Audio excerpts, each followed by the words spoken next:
The intricate dance between the two of you in this situation, you had, when you incarnated, you had a consciousness that wasn't aware necessarily of the wisdom of the soul. But you both chose, when you had the opportunity, to awaken to that. One of you maybe awoke first, sparked the other to wake. However it may be, you both continually chose love. And this dynamic that was just presented to you demonstrated the profound amount of balance, surrender, faith, and hope that your consciousnesses displayed in your souls in the wisdom with the divine that connected the two of you together. Like, this is the ultimate experience of magic. That connection with divine.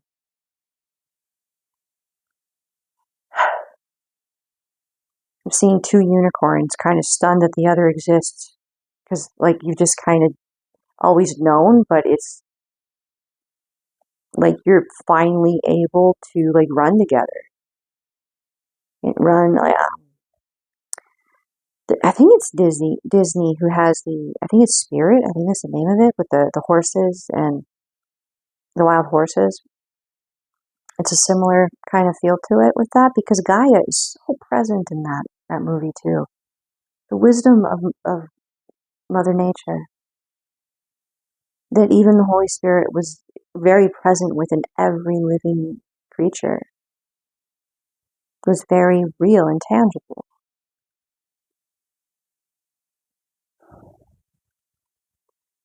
The way that the two of you handled this was able to relieve a lot of suffering and answer the prayers, answer the soul cries, that inner child suffering, and ease it within all of the individuals these beings influence and use to set a trap for you. They thought that you were a smaller fish than you were. Yeah. So when you incarnate again, or even in the spirit realm right now, you're somewhat of a celebrity in that. The two of you you've demonstrated patience and strength. And the two together, potent.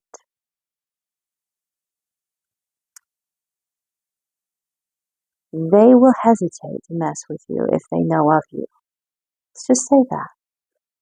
They will hesitate if they know of you. And that's why you're like the undercover agent in the spirit. And you may work through, like, your spirit may be working with many different people. Your soul may be working with many different individuals in the collective to bring about this. You're not alone in creating this, and the divine, the Holy Spirit is moving through so many to bring this beautifully woven infinity symbol here into full completion, sealing it. You know, the divine is always present where you connect. Spooky action at a distance. I'm getting that you may be moving into lessons on what it would be to be a fate. It's possible maybe you are one of the fates, that your soul is one of the fates. It could be that you're graduating into lessons to become. So you very well may be, as a killer T cell, an angel of death and life. Two sides of the same coin, the yin yang. Knowing that you protect one another, life and death, they're always connected. It's a cycle and it never ends. You can't have one without the other. So, punch that shark in the snout.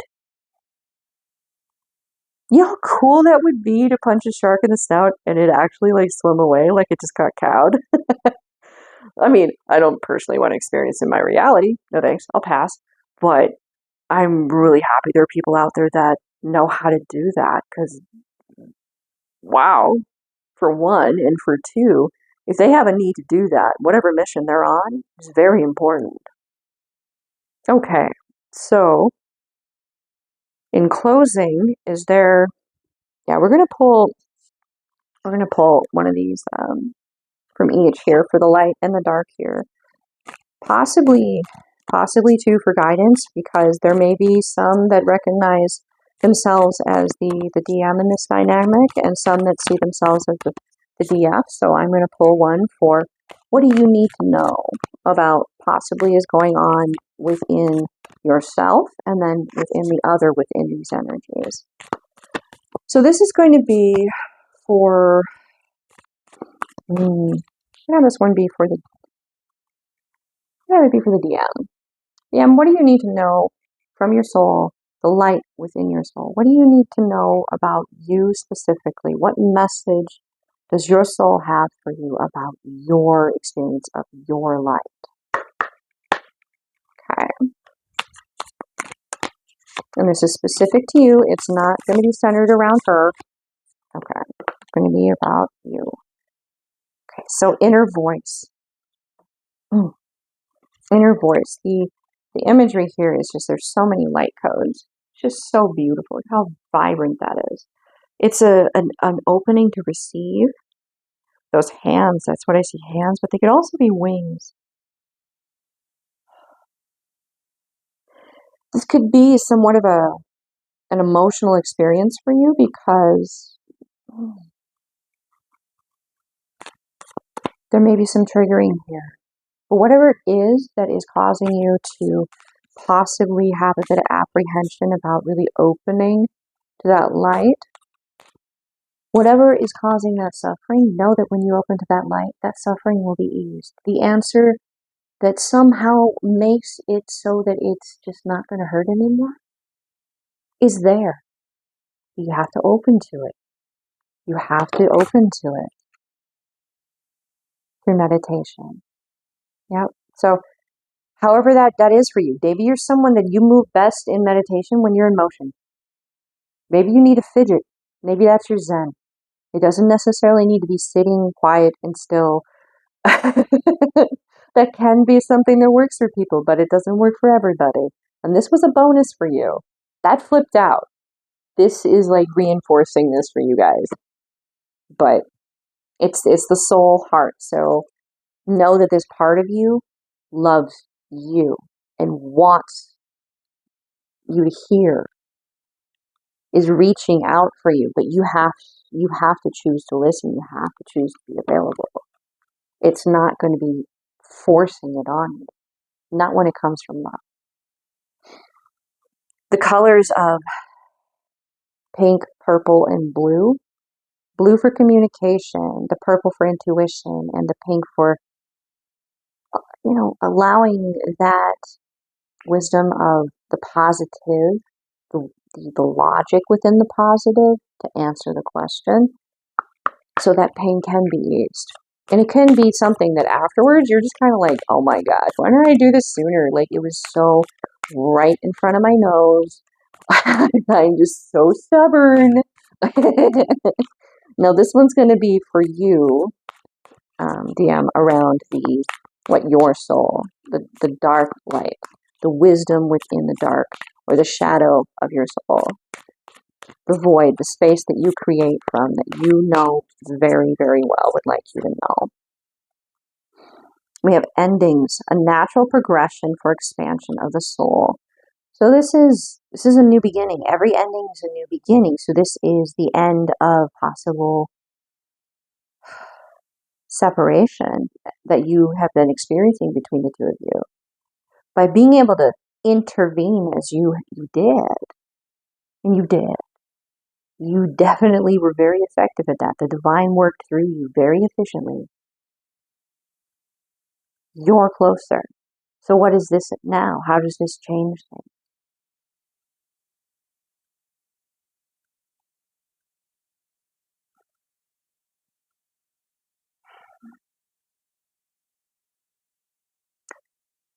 I would, what I'm getting from this for you is the question of levity within this. You may find it absolutely entrancing how the light and the shadow dance at this new level of awareness and connection. Kind of like a kaleidoscope. How every time you spin it, it's just like beautiful new patterns, and depending on the light in the background and where you're pointing it, how the colors change and shift. You may find it incredibly soothing to observe how all of it interacts, and it's in unexpected and beautiful ways. Pain is a part of life. It is, but it's only pain. It's only pain. And this pain leads to something that there's a light at the end of that tunnel. It's not a pain without hope. It's a pain with a destination where there's less pain. So it's healthy pain, it's good pain. Like PT, it allows you to get back up on your feet and be independent. Maybe you were down from a knee surgery or something. I don't know. That could definitely be a thing for some of you. That could be a challenge. I'm going to say this right now because it's coming through very clearly, and it's love language here. Your DF, if you are like just freshly recovering from some kind of a surgery, or you feel like you can't, like, I don't know, run a mile or something in the physical, she doesn't care. She loves you. You. She doesn't love your knee. She loves you. Your knee is a part of you, yeah, but you're the cake. You're what she's after. You're what she cares about. And your knee will heal, as implied with this whole, there is a light at the end of the tunnel and easing of the pain.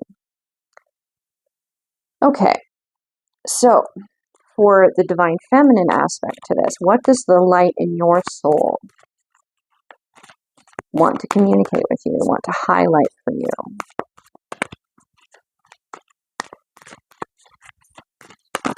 Oh, okay.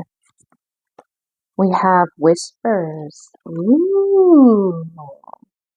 Isn't that just beautiful? The artwork is just gorgeous. Whispers.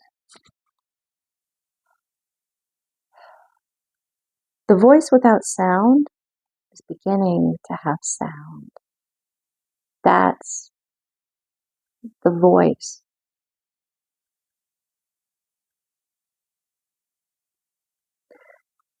That's the abundance, the unlocking, the moving closer in, the elevation up to 30, the 34th level. And that's because of the shadows present. That's because of the union here.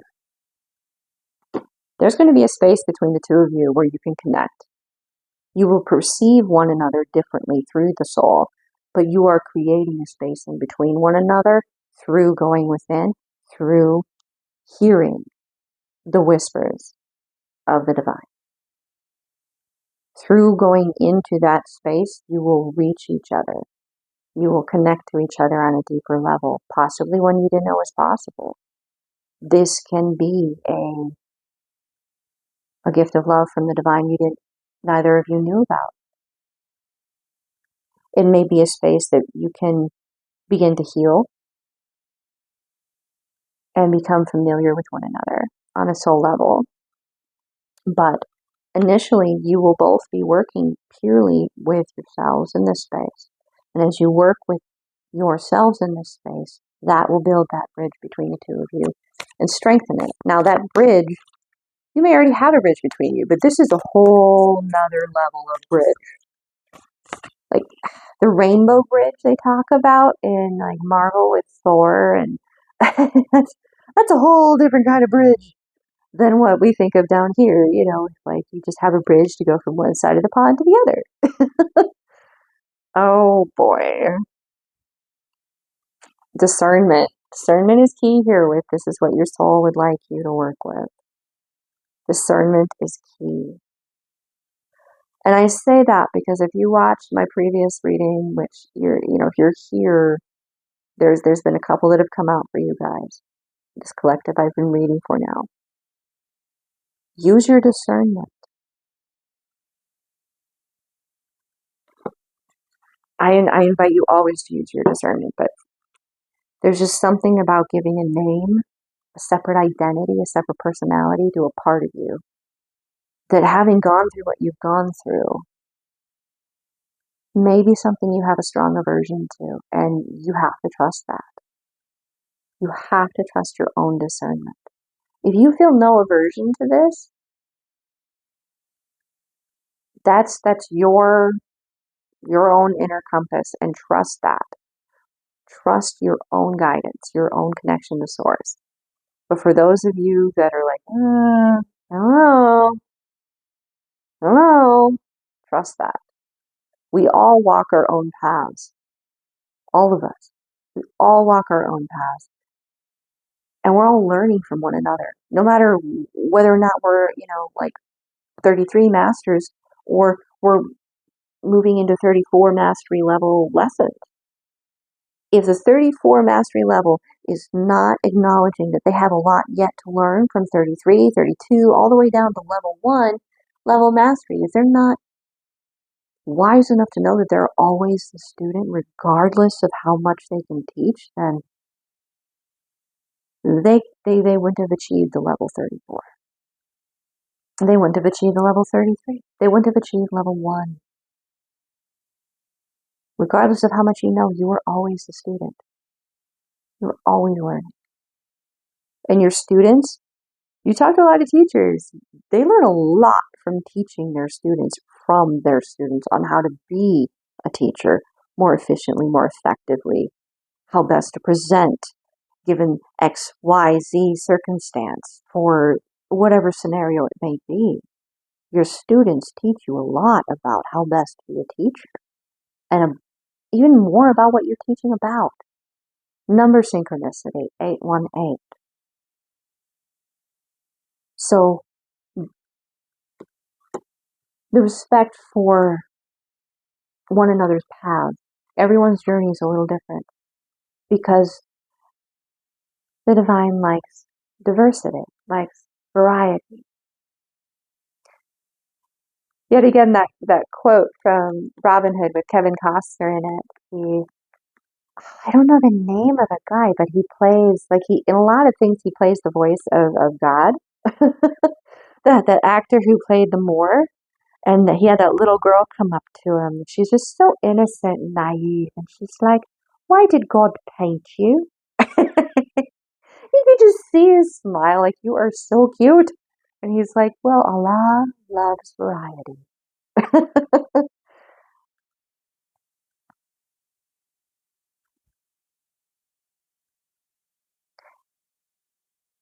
This space, the shadow name, may be the soul name that your counterpart identifies with. It may be something like that. It may be discovering that uniqueness between you two in some way. And this ties back to the beginning, with what I was channeling at the beginning about there being a space between the balance that you create that is excellence. It is where you can connect with the force. Misreading focus. That's a really challenging word. No, that was meant to be said. Yeah. Everything you need is already there. So, congratulations, you guys. Congratulations. And I am just so excited for you guys. The love within this reading, the freedom, the healing, the relief of pain for so many, the divine. I'm utterly in awe and humbled by this. Thank you guys. Thank you guys so much for being who you are, for having the bravery and the courage that you have, for your faith and your hope, and being who you are, co-creating this reading together with one another, for this to even come out. The words are not enough. They're not enough. Just thank you for being you. Thank you. And, please do like, share, comment, subscribe. And if you're viewing this and you feel like you're in a space where you're guided, where like you feel you can own that you view this, because sometimes I know what that is. Sometimes you are like, no, you can't own this. You can't own this yet. You're needing to be hidden. Sometimes you get that message. I respect that. Whatever you do, however you add your energy to this, thank you, because your ripple effect, all those children that are inside of these wounded souls, all those ripple effects, when they hear these messages, it has a ripple effect. When someone encounters these readings, it has a ripple effect out from them. They know someone that this resonates with. That invites that light to be aware. It invites the Holy Spirit to be aware more consciously with that individual and the person or the soul that is wounded in their world. It allows them, you have to be willing to invite intervention, to be willing to receive. And through contributing your ripple effect to this, your ownership of this, your claiming of this, you are helping more and more people heal, freeing people from suffering. Own that. There is so much good karma in that. Thank you. I wish I had more words for you, but I do hope that the heart, the love, is felt.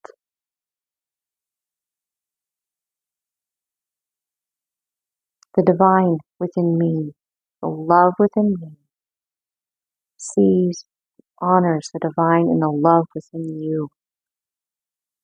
Namaste. And hey, you punched a shark and it swam away. Take a moment to enjoy your freedom. There was, for those of you that are still here, there was a card that I pulled earlier and I thought it was just for me. But now I understand it's actually for all of us. And I'll kind of bring this up here for you guys to see. I'm going to read it here. A meta state is a state of mind about another state of mind. Right? For example, feeling calm about your anxiety. So even though you're kind of like, there's this mournful kind of awe and like solemnness. There it is. There's this solemnness about the suffering, the state of things. There's still like joy at the freedom from the circumstances that created such suffering. Being able to be in both states is a meta state. With conscious practice and awareness, you can rise above your immediate emotional reactions and cultivate higher level states from a place of emotional mastery. And I love that it looks like she has light wings and the earth is behind her. I love that. It's the pinnacle, the offering of the self and the owning of the divinity, the Holy Spirit within you. Being able to hold both states simultaneously. All right. Thank you guys very much. Namaste.